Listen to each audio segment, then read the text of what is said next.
Anda kembali bersama kami di Metro Siang pemirsa. Kali ini bersama saya Josie Nicole, kami hadirkan informasi sejarah transformasi pengelolaan sampah dengan cara modern dimulai oleh Provinsi Bali, ditandai dengan digelarnya groundbreaking pembangunan fasilitas pengolahan sampah menjadi energi listrik atau PSEL Denpasaraya. Pembangunan PSEL Denpasaraya diharapkan menjadi solusi atas persoalan sampah, mendukung transisi energi bersih, dan mendukung industri pariwisata di Bali.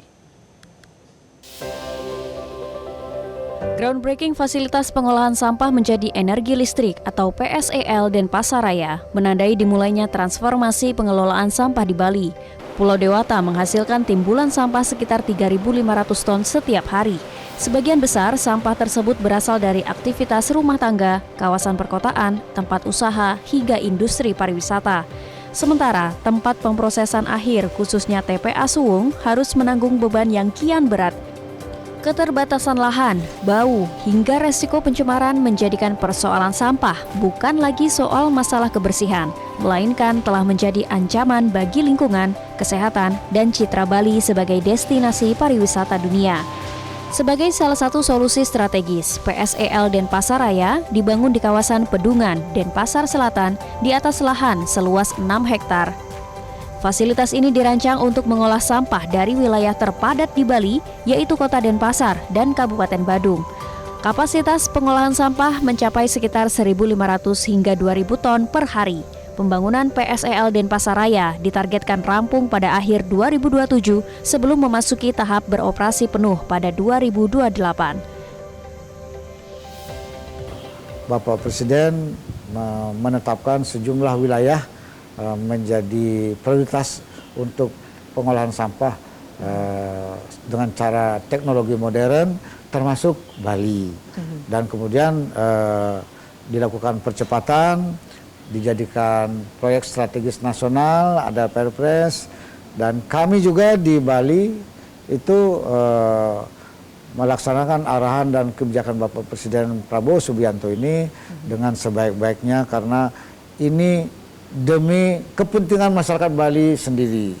Yang kedua adalah demi citra pariwisata. Jadi karena itu kami di daerah, saya sebagai gubernur, kemudian lokasinya di Kota Denpasar, TPA Suwung ini, dan kemudian warga yang buang sampah dari dua wilayah yaitu Denpasar sama Badung, kami bersinergi bertiga. Gubernur Koster juga menegaskan kehadiran PSEL tetap perlu dibarengi dengan kedisiplinan masyarakat untuk memilah sampah. Capaian pilah sampah di Provinsi Bali diklaim sudah menunjukkan tren positif. Pemilahan sampah di warga itu kunci utamanya. Dia memilah sampah organik, non-organik, bahkan masuk ke pengolahan sampah menjadi energi listrik ini pun itu tetap harus sampah yang sudah terpilah. Sudah terpilah. Karena dengan terpilah, organik dan non-organik, itu prosesnya menjadi lebih efisien dan hasilnya lebih optimal. Kalau dia digabung menurut penyelenggara yang membangun PSL ini, itu dia lebih lama prosesnya. Ya. Jadi tetap memilah itu kunci, harus berhasil. Nah, untuk Denpasar sama Badung, kemarin saya bicara sama Pak Wali Kota dan Bupati Badung dengan Kadis Lingkungan Hidupnya, di Denpasar itu sudah mencapai 80% memilah. Di Badung bahkan sudah mencapai 90% memilah. Jadi sudah sangat bagus. Target kita adalah 100% ini. Nah, tapi mungkin nggak bisa 100% bulat. Ada yang kurang karena ada yang sulit karena fasilitas nggak ada itu. Pemerintah Provinsi Bali juga mendorong penguatan TPS 3R, tempat pengolahan sampah terpadu, bank sampah, pengomposan, serta pengelolaan sampah di tingkat desa dan kelurahan. Skema ini menempatkan PSEL sebagai bagian hilir dari sistem yang lebih besar. Dengan PSEL ini, sampah Denpasar dan Badung itu mendekati 1.900. Padahal teknologi PSEL yang terpasang adalah 1.200 sampai 1.500. Ini masih ada sisa. Di kota itu, dua kota kabupaten kota ini masih sisa. Nah, ini juga harus dikelola dengan pendekatan pengelolaan sampah berbasis sumber dengan cara memilah sampah. Nah, juga kami sudah ada SE Gubernur nomor 9 2025 ya, tahun 2025 kita juga mewajibkan sampah terus dipilah di sumber. Nah ini untuk Bali. Untuk Bali kita harus kelola seperti itu karena mengingat teknologi ini hanya untuk Denpasar dan Badung dan itu juga tidak semua bisa mengolah sampah Denpasar Badung. Makanya konsepnya adalah tetap di hulu harus mengurangi timbulan sampah, memilah residu saja dengan kapasitas terpasang akan diolah untuk insinerator di listrik. Dari sisi energi, listrik yang dihasilkan PSEL Denpasaraya dapat memperkuat sistem kelistrikan Bali. Energi dari PSEL diproyeksikan dapat memenuhi kebutuhan listrik sekitar 100.000 rumah. PSEL menjadi bagian dari upaya pemerintah Provinsi Bali untuk memperluas pemanfaatan energi yang lebih bersih. Langkah ini diharapkan dapat mengurangi ketergantungan Bali terhadap energi fosil sekaligus mendukung target transisi energi nasional.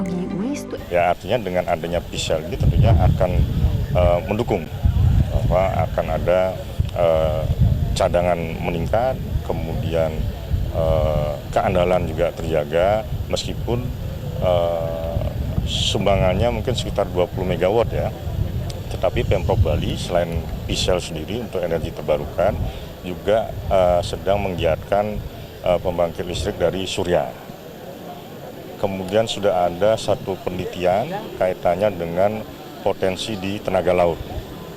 Dan ini mudah-mudahan juga akan menjadi unsur-unsur pendukung Bali menuju net zero emission yang dicanangkan di 2045 yang tentunya diawali tahun ini ada di PLTS di Karangasem 25 megawatt. Kemudian sekarang groundbreaking PSEL ini dan tentunya dengan potensi energi terbarukan lainnya.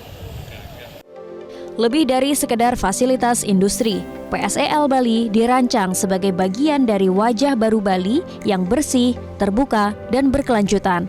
Pendekatan desain PSEL Denpasar berakar pada filosofi Trihita Karana, yakni harmoni antara manusia, alam, dan Tuhan.